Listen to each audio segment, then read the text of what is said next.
Dans cette vidéo, on va voir 100 phrases incontournables en italien, celles dont tu as besoin si tu débutes et que tu veux parler rapidement au quotidien. Cette vidéo est faite pour toi si tu commences l'italien, si tu as quelques petites bases mais tu ne sais pas où commencer et si tu veux parler tout de suite sans te perdre dans la grammaire compliquée. Dans cette vidéo, je ne vais pas seulement te donner des phrases isolées, mais aussi des phrases complètes que tu pourras réutiliser directement en Italie dans tes conversations de tous les jours. Allora, sei pronto? Si comincia. Alors, le premier mot, c'est ciao. En français, salut, bonjour.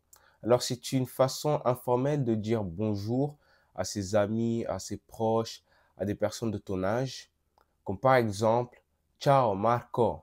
En français, salut Marco. Le deuxième mot, c'est buongiorno. En français, bonjour, qui est utilisé le matin et pendant la journée dans un cadre formel et neutre que tu peux dire au travail, dans le magasin, à l'administration. Par exemple, tu vas dire buongiorno signora Rossi. En français, bonjour Madame Rossi. Troisième mot, ici, on a buonasera, en français, bonsoir, qui sert à saluer quelqu'un pendant la fin de l'après-midi ou le soir. Et il est plus poli que dire ciao. Par exemple, buonasera dottore. Bonsoir docteur. Quatrième mot ici, on a buonanotte, en français, bonne nuit, qu'on utilise avant d'aller dormir ou pour souhaiter à quelqu'un une bonne nuit. Par exemple, buonanotte, ci vediamo domani. Bonne nuit, on se voit demain. Cinquième mot ici, c'est come stai, en français, comment tu vas. Et ça sert à demander à un ami ou un proche comment il va. Par exemple, ciao Luca, come stai oggi? Salut Lucas, comment tu vas aujourd'hui? Sixième mot, c'est come sta en français, comment allez-vous? Donc ici, c'est un peu plus formel, tu peux utiliser ça avec des personnes plus âgées, avec des inconnus ou même avec tes professeurs ou même dans un cadre professionnel. Par exemple, tu vas dire Buongiorno professore, come sta? En français, bonjour professeur, comment allez-vous? Septième mot, sto bene. En français, je vais bien.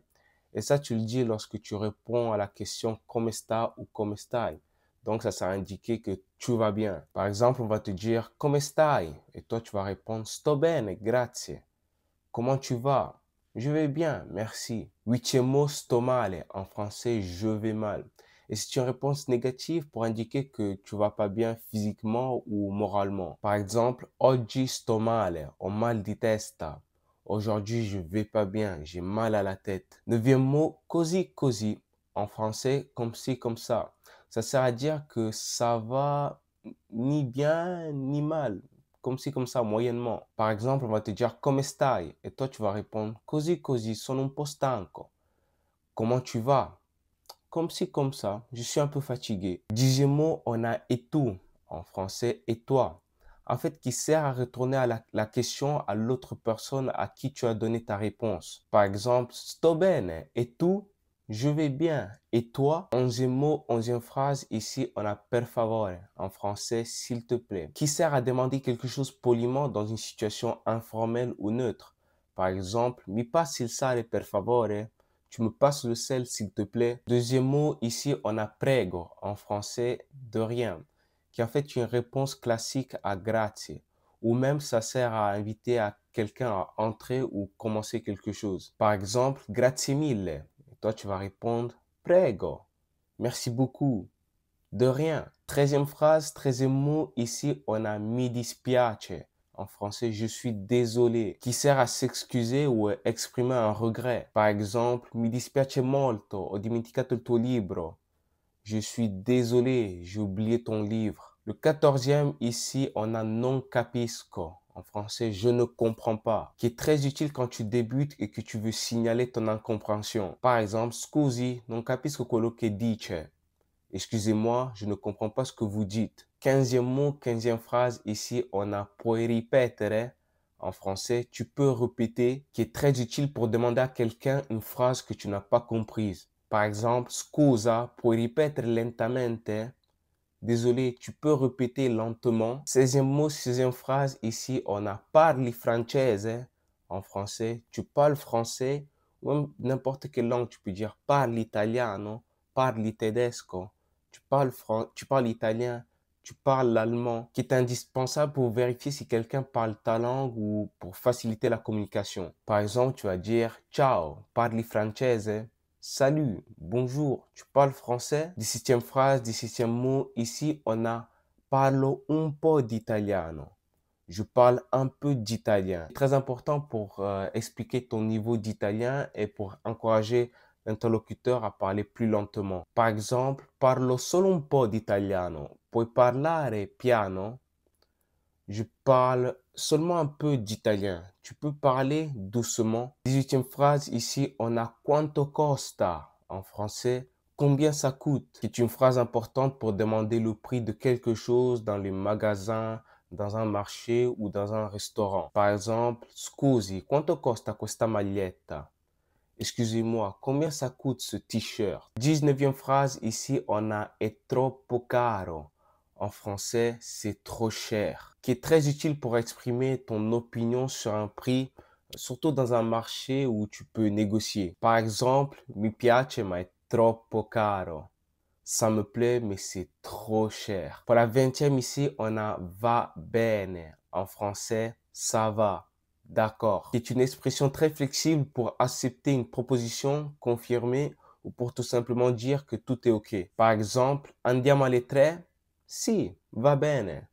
On y va à 3 heures? Oui, très bien, d'accord. 21e phrase, ici, on a un café per favore. En français, un café s'il vous plaît. C'est une phrase très essentielle pour commander un café dans un bar ou un restaurant. Donc, tu vas dire un café per favore. Un café s'il vous plaît. 22e phrase, ici, on a vorrei una pizza. Je voudrais une pizza. Comme vous savez, la pizza fait partie de la culture italienne. Donc, lorsque vous allez au restaurant pour commander une pizza, vous allez toujours dire vorrei una pizza, per favore. Par exemple, vorrei una pizza margherita, grazie. Je voudrais une pizza margherita, merci. 23e phrase, ici, on a possiamo avere il conto. On peut avoir l'addition qui est très important pour demander à payer au restaurant. Par exemple, tu vas faire scusi, possiamo avere il conto, per favore? Excusez-moi, on peut avoir l'addition, s'il vous plaît. 24e phrase, ici, on a era delizioso. C'était délicieux. Que tu vas utiliser pour complimenter la nourriture après un repas. Par exemple, complimenti al cuoco, era delizioso. Mes félicitations au cuisinier. Compliment au cuisinier, c'était délicieux. 25e phrase, ici, on a una bottiglia d'acqua, per favore. Une bouteille d'eau, s'il vous plaît, que tu vas utiliser pour demander de l'eau au restaurant, par exemple. Par exemple, vorremmo una bottiglia d'acqua naturale, per favore. En français, nous voudrions une bouteille d'eau plate, s'il vous plaît. 26e phrase, ici, on a posso avere il menu? Puis-je avoir le menu? Qui est une phrase que tu vas souvent utiliser pour consulter la carte au restaurant. Par exemple, posso avere il menu, per favore?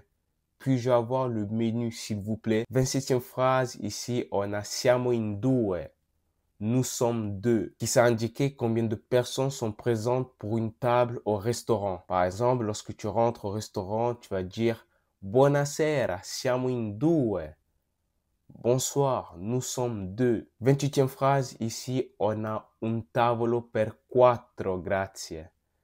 Une table pour 4, merci, qui est très pratique pour réserver ou demander une table selon le nombre de personnes. Donc, tu vas dire un tavolo per 4, grazie. Une table pour 4, merci. 29e phrase que tu vas utiliser au bar, c'est senza zucchero, per favore. Sans sucre, s'il vous plaît. En fait, ça sert à indiquer comment tu veux prendre ton café, ton thé ou une boisson. Donc, par exemple, tu vas dire un thé caldo senza zucchero, per favore. Un thé chaud, sans sucre, s'il vous plaît. Pour le 30e, ici, on a con ghiaccio. En français, avec des glaçons. En fait, qui sert à préciser qu'on veut une boisson fraîche. Par exemple, tu es en mer pendant l'été, tu vas dire un bicchiere di Coca-Cola con ghiaccio. Un verre de coca avec des glaçons. 31e phrase, ici, on a dove si trova il supermercato? Où se trouve le supermarché? Il est très important d'utiliser dove si trova pour demander son chemin, surtout en voyage. Par exemple, tu vas dire scusami, dove si trova il supermercato più vicino?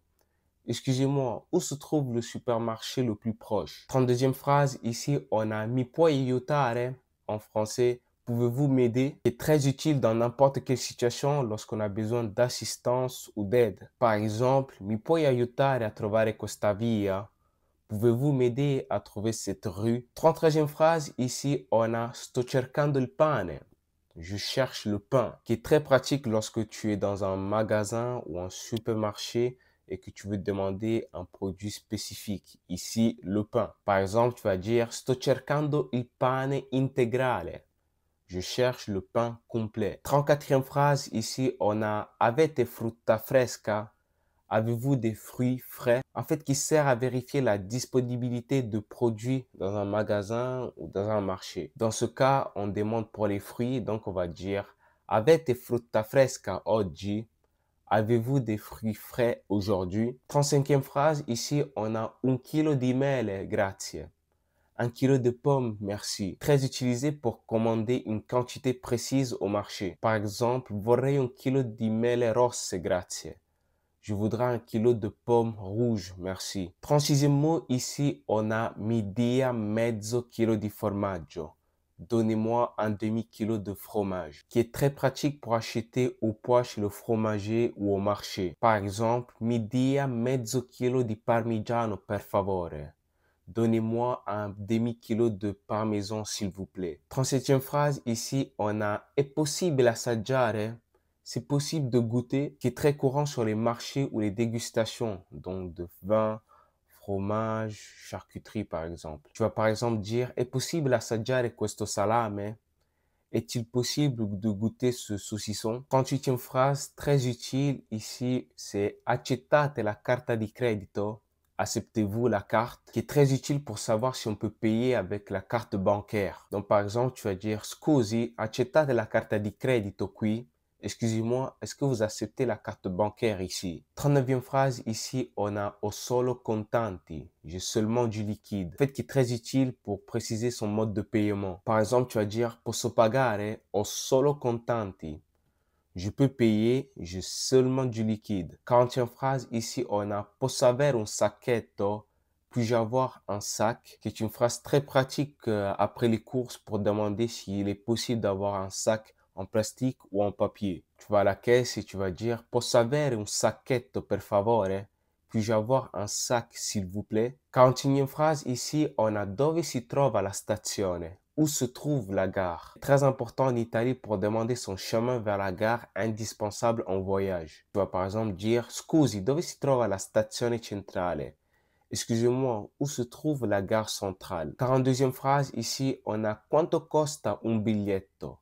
Combien coûte un billet? Donc, il sert à connaître le prix d'un ticket pour le métro, le train, le bus. Par exemple, tu vas aller à Florence, tu vas dire quanto costa un biglietto per Firenze? Combien coûte un billet pour Florence? 43e phrase, ici, on a un biglietto per Roma, per favore. Un billet pour Rome, s'il vous plaît. C'est une phrase que tu vas utiliser pour acheter un billet à la gare ou au guichet. Par exemple, vorrei un biglietto per Roma, per favore. Je voudrais un billet pour Rome, s'il vous plaît. 44e phrase, a che ora parte il treno? À quelle heure part le train? C'est une phrase très utile pour demander l'horaire d'un départ. Par exemple, a che ora parte il treno per Milano?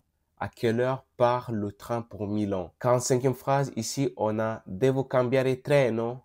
Dois-je changer de train? C'est une phrase que tu vas utiliser pour vérifier s'il y a une correspondance. Par exemple, per arrivare a Venezia, devo cambiare treno? Pour aller à Venise, dois-je changer de train? 46e phrase ici, très utilisée, c'est quanto ci vuole? Combien de temps ça prend? C'est une phrase que tu vas beaucoup utiliser pour demander la durée d'un trajet. Par exemple, quanto ci vuole per arrivare a Napoli? Combien de temps ça prend pour arriver à Naples? Pour la 47e ici, on a scusi, dove è la fermata dell'autobus? Excusez-moi, où se trouve l'arrêt de bus? Donc c'est une phrase que tu vas utiliser pour trouver un arrêt de bus. Par exemple, scusi, dove è la fermata dell'autobus per il centro? Excusez-moi, où se trouve l'arrêt de bus pour le centre? Pour la 48e, ici, on a questo autobus va al centro? Ce bus va-t-il au centre? Et c'est une phrase que tu vas utiliser pour vérifier la destination d'un bus. Par exemple, mi scusi, questo autobus va al centro?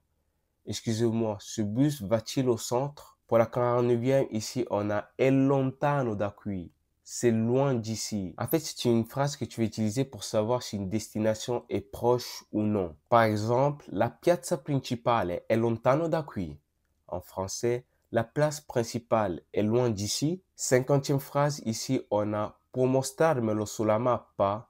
Vous pouvez me le montrer sur la carte. En fait, c'est une phrase que tu vas utiliser pour mieux te repérer quand tu ne connais pas une ville. Par exemple, pour mostrarmelo sulla mappa, per favore. Vous pouvez me le montrer sur la carte, s'il vous plaît. 51e phrase, ici, très basique, très basique. Et c'est come ti chiami? Comment tu t'appelles? Comment t'appelles-tu? C'est une phrase que tu vas utiliser pour demander le prénom d'une personne. Par exemple, ciao, come ti chiami? Salut, comment tu t'appelles? 52e phrase, ici, ça doit être la réponse. Donc, mi chiamo Marco, par exemple. Je m'appelle Marco. Voilà, c'est une façon de se présenter rapidement. Par exemple, ciao, piacere, mi chiamo Marco. Enchanté, je m'appelle Marco. Pour la 53e, comme on l'a vu avant, on a utilisé piacere, donc enchanté. C'est une expression de politesse lorsque tu rencontres une personne que tu ne connais pas. Par exemple, tu vas dire ciao, sono Scott, piacere. Salut, je suis Scott, enchanté. Pour la 54e, ici, on a di dove sei. D'où viens-tu? Tu viens d'où? Donc, c'est une phrase que tu vas utiliser pour demander l'origine de quelqu'un. Par exemple, ciao, di dove sei? Salut, tu viens d'où? Pour la 55e, ici, on a la réponse, donc sono francese, sono italiano. Je suis français, je suis italien. Donc, c'est une phrase que tu vas utiliser pour dire ta nationalité. Par exemple, si on te dit di dove sei? Tu vas dire sono francese. Et tu? Je suis français. Et toi? Pour la 56e, ici, très basique, c'est quanti anni hai? Tu as quel âge? Donc, c'est une phrase que tu vas utiliser pour demander l'âge de quelqu'un. Donc, par exemple, tu vas dire piacere, piacere, quanti anni hai? Enchanté, quel âge as-tu? 57e ici, tu vas indiquer ton âge, donc au 20 anni, au 10 anni, au 12 anni. J'ai 20 ans, j'ai 18 ans, j'ai 12 ans. Par exemple, tu vas dire ho 20 anni et tu? J'ai 20 ans et toi? 58e phrase ici, c'est une phrase très importante pour demander où la personne elle vit. Donc, dove abiti? Où habites-tu? Par exemple, dove abiti adesso? Où habites-tu en ce moment? Pour la 59e, ici, la personne va par exemple dire abito a Milano. J'habite à Milan. Donc ici, la personne, elle indique sa ville d'habitation. Par exemple, tu vas dire abito a Milano, vicino al centro. J'habite à Milan, près du centre. 60e phrase ici, aussi très basique, c'est cosa fai nella vita? Qu'est-ce que tu fais dans la vie? Donc c'est une phrase que tu vas utiliser pour demander la profession ou l'occupation d'une personne. Par exemple, tu vas dire ah, va bene, va bene. Et tu, cosa fai nella vita? Et toi, qu'est-ce que tu fais dans la vie? 61e phrase ici, ho fame. J'ai faim. Que tu vas utiliser lorsque tu as faim et que tu veux manger. Par exemple, ho fame. Andiamo a mangiare una pizza. J'ai faim. Allons manger une pizza. Pour la 62e, ici, pour dire j'ai soif, on dit ho sete. Donc, lorsque tu as soif et que tu veux boire. Par exemple, tu vas dire ho sete. Posso avere un bicchiere d'acqua? J'ai soif. Puis-je avoir un verre d'eau? Ici, on a ho sonno. J'ai sommeil. Que tu vas utiliser pour dire que tu es fatigué et que tu veux dormir. Par exemple, è tardi, ho sonno. Il est tard, j'ai sommeil. 64e, ici, on a ho caldo, j'ai chaud. Donc, c'est une phrase que tu vas utiliser surtout en été lorsque tu as trop chaud. Par exemple, ho caldo, possiamo aprire la finestra? J'ai chaud, on peut ouvrir la fenêtre. 65e, ici, c'est le contraire, ho freddo, j'ai froid. C'est une phrase que tu vas utiliser lorsque tu as envie de te réchauffer. Ici, par exemple, on va dire ho freddo, chiudi la finestra. J'ai froid, ferme la fenêtre. 66e ici, on a mi fa male la testa. J'ai mal à la tête. Donc, mi fa male, c'est une phrase que tu vas utiliser pour exprimer une douleur. Par exemple, tu vas dire non posso uscire, mi fa male la testa. Je ne peux pas sortir, j'ai mal à la tête. 67e, ici, on a ho bisogno di aiuto, j'ai besoin d'aide. C'est une phrase que tu vas utiliser lorsque tu te trouves en difficulté. Par exemple, ho bisogno di aiuto, non trovo il mio passaporto. J'ai besoin d'aide, je ne trouve pas mon passeport. Ici, on a sto cercando un medico. Je cherche un médecin. Voilà, c'est une phrase que tu vas utiliser en Italie lorsque tu as un problème de santé. Par exemple, sto cercando un medico, non mi sento bene. Je cherche un médecin, je ne me sens pas bien. Pour la 69e, ici, on a è urgente, c'est urgent. Donc, tu vas chez le médecin, mais tu te sens vraiment pas bien et tu vas dire, per favore, è urgente. S'il vous plaît, c'est urgent. Pour la 70e, ici, on a funziona. Est-ce que ça marche? C'est une phrase que tu vas utiliser pour demander si un appareil, un objet ou un service fonctionne. Par exemple, scusami, questo telefono funziona? Excusez-moi, ce téléphone, est-ce qu'il marche? 71e, ici, on a ti piace la musica? Tu aimes la musique, donc que tu veux utiliser lorsque tu veux connaître les goûts musicaux d'une personne. Par exemple, ti piace la musica italiana?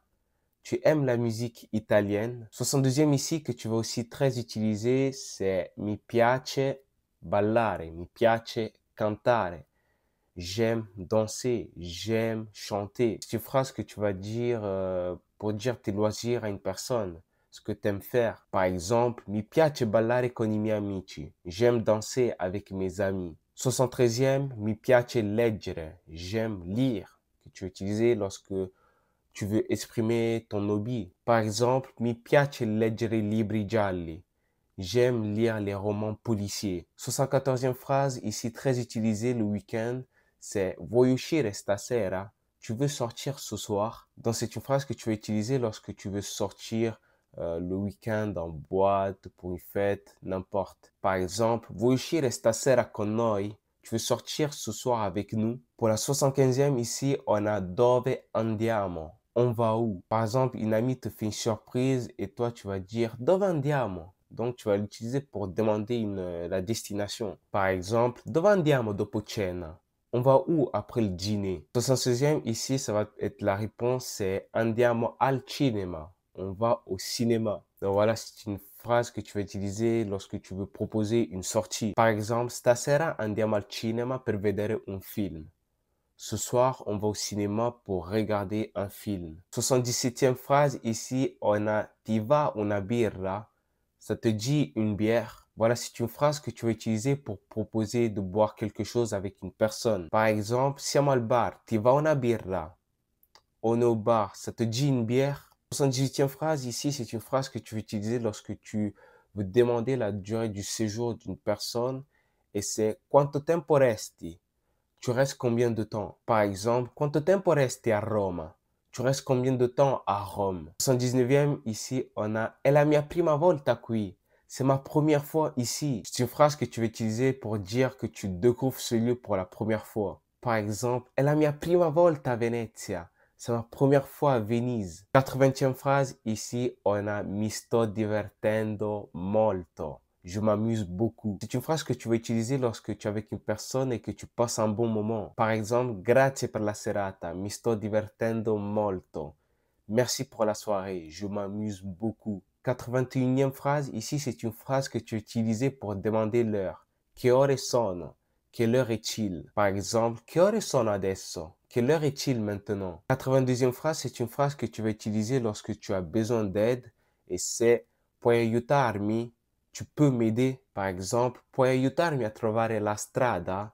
Tu peux m'aider à trouver le chemin. 83e phrase, ici c'est une phrase que tu as utilisée lorsque tu ne connais pas la réponse et c'est non lo so, je ne sais pas. Par exemple, non lo so dove sia il museo. Je ne sais pas où est le musée. 84e phrase, ici on a è possibile? C'est possible. Donc c'est une phrase que tu vas demander si quelque chose est possible ou accessible, on va dire. Par exemple, è possibile cambiare la prenotazione? Est-il possible de changer la réservation? 85e, si ce n'est pas possible et qu'on te refuse, on va te dire non è possibile. Ce n'est pas possible. Par exemple, non è possibile arrivare in tempo. Ce n'est pas possible arriver à temps. 86e ici, on a aspetta un attimo. Attends une seconde, qui est très utilisée. C'est une phrase que tu vas utiliser pour demander à quelqu'un de patienter. Par exemple, tu vas dire aspetta un attimo, prendo le chiavi. Attends une seconde, je prends les clés. 87e phrase, ici, on a vieni qui, viens ici. Voilà, c'est une façon de appeler quelqu'un à se rapprocher. Par exemple, vieni qui, voglio mostrarti qualcosa. Viens ici, je veux te montrer quelque chose. 88e, ici, c'est andiamo. Allons-y. Voilà, c'est une phrase que tu vas utiliser pour proposer de partir ou de commencer une action. Par exemple, andiamo al parco. Allons au parc. 89e, ici, on a piano per favore. Doucement, s'il te plaît. C'est une phrase que tu vas utiliser pour demander à quelqu'un de ralentir ou de faire attention. Par exemple, parla piano per favore. Non capisco bene. Parle doucement, s'il te plaît, je ne comprends pas bien. 90e, ici, on a attento. Attention. C'est une phrase que tu vas utiliser pour avertir d'un danger ou de faire attention et de surveiller. Par exemple, attento, il pavimento è scivoloso. Attention, le sol est glissant. 91e mot, ici, on a dove sono i bagni? Où sont les toilettes? Voilà, c'est une phrase que tu vas utiliser pour demander où sont les toilettes. Par exemple, scusi, dove sono i bagni per favore? Excusez-moi, où sont les toilettes s'il vous plaît? 92e phrase ici, c'est une phrase pour demander la permission de s'asseoir et c'est posso sedermi qui? Puis-je m'asseoir ici? Par exemple, posso sedermi qui vicino a te? Je peux m'asseoir ici à côté de toi. 93e mot, c'est une phrase qui sert à rassurer ou pour dire que quelque chose n'a pas d'importance. Et c'est non importa, ce n'est pas grave. Par exemple, non importa, succede a tutti. Ce n'est pas grave, ça arrive à tout le monde. 94e phrase, c'est une phrase que tu peux utiliser lorsque quelque chose ne marche pas ou lorsqu'un appareil est en panne. Et c'est non funziona, ça ne marche pas. Par exemple, il computer non funziona, devo riavviarlo. L'ordinateur ne marche pas, je dois le redémarrer. 95e phrase, c'est une phrase que tu peux utiliser lorsque tu veux rassurer quelqu'un ou donner des nouvelles de toi-même. Et c'est tutto va bene, tout va bien. Par exemple, tutto va bene, non preoccuparti. Tout va bien, ne t'inquiète pas. 96e phrase, c'est une phrase que tu vas demander à quelqu'un de répéter ou clarifier. Et c'est non ho capito bene, je n'ai pas bien compris. Par exemple, scusa, non ho capito bene cosa hai detto. Excuse-moi, je n'ai pas bien compris ce que tu as dit. 97e phrase, c'est une phrase que tu vas utiliser avec un ami ou un proche et que vous êtes en train de vous quitter, mais que vous allez sûrement vous revoir le lendemain et tu vas dire ci vediamo domani. On se voit demain. Par exemple, grazie per oggi, ci vediamo domani. Merci pour aujourd'hui, on se voit demain. 98e phrase, c'est buona fortuna. En français, bonne chance. Voilà, c'est une phrase pour souhaiter du succès et de la chance à quelqu'un. Par exemple, buona fortuna per l'esame. Bonne chance pour l'examen. 99e phrase, je pense que tout le monde connaît cette phrase parce que si vous avez un ami italien ou un proche italien, vous l'avez déjà dit, et c'est tanti auguri, en français, joyeux anniversaire. Voilà, c'est une phrase que tu vas utiliser pour souhaiter un anniversaire ou même pour féliciter quelqu'un. Par exemple, tu vas dire tanti auguri per il tuo compleanno. Bon anniversaire. Et enfin, la 100e phrase, une phrase que tout le monde a utilisée, que vous allez dire à un proche, à votre meilleur ami, à votre père, votre mère, vos sœurs et frères, et c'est ti voglio bene. Je t'aime bien. Par exemple, ti voglio bene, c'est un vero amico. Je t'aime bien, t'es un vrai ami. Voilà, c'est comme ça que s'achève la vidéo. Voilà les 100 phrases essentielles en italien. Dis-moi les 3 phrases que tu retiens en commentaire. Tu peux aussi me dire les 3 phrases qui ont été nouvelles pour toi. Et s'il n'y en a aucune, je t'invite à revoir la vidéo pour que tu en trouves encore. Et je t'invite aussi à les noter sur un carnet pour les mettre en pratique dans ton quotidien pour les prochains jours. Voilà, j'espère que cette vidéo t'a plu. Je t'invite à lâcher un like sur cette vidéo, à t'abonner, activer la cloche et on se revoit pour une prochaine vidéo. Ciao!